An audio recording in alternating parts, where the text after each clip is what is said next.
Това видео ревю е осъществено с помощта на ArDeskBG IT онлайн магазин. Днес ще ви представя Privileg X6. Това е телефон, способен да работи с две SIM карти, с българско меню и наистина страхотен комплект, предоставящ ви всичко необходимо за ползване. Той е двубандов с 2,6 инчов TFT дисплей, изработен от пластмаса и метализирани кантове. От едната му страна е слота за трансфлаш картата, която е с капацитет 1 ГБ, а ако това не ви е достатъчно, може да сложите и повече. За запечатване на интересни моменти може да правите снимки с 2 мегапикселовата камера от 1600 на 1200 пиксела. Около нея са двата стереоговорителя, които традиционно за китайските модели осигуряват наистина силен звук. Камера бутона е от дясната странична част, което улеснява боравенето и изправянето на снимки при хоризонтално държание на апарата.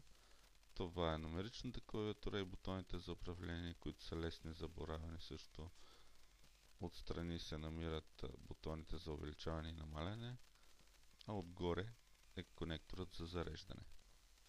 Стилусът е голям и удобен за работа, без да се губи в ръцете ви.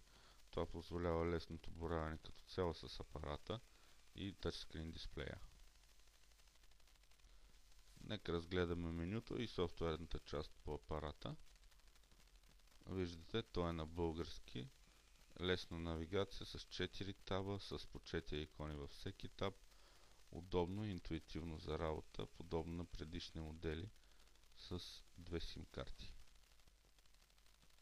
Телефонен указател, органайзер, календар, списък, задачи, аларма, игри, услуги, мултимедия, X3.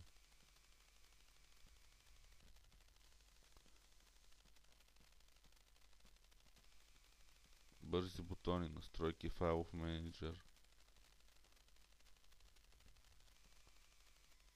аудиоплеера, видеоплеера,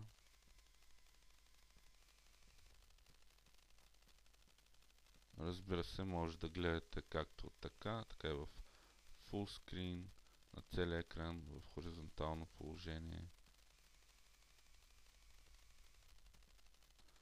Това е интерфейсът на камерата с иконите отдясно.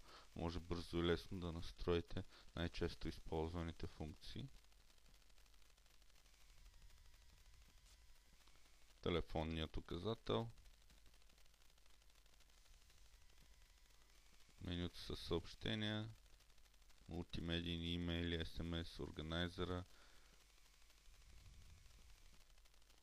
Ето, по този начин може да избирате с коя от двете SIM карти да провеждате разговори. Набирате номера и избирате първа или втора карта.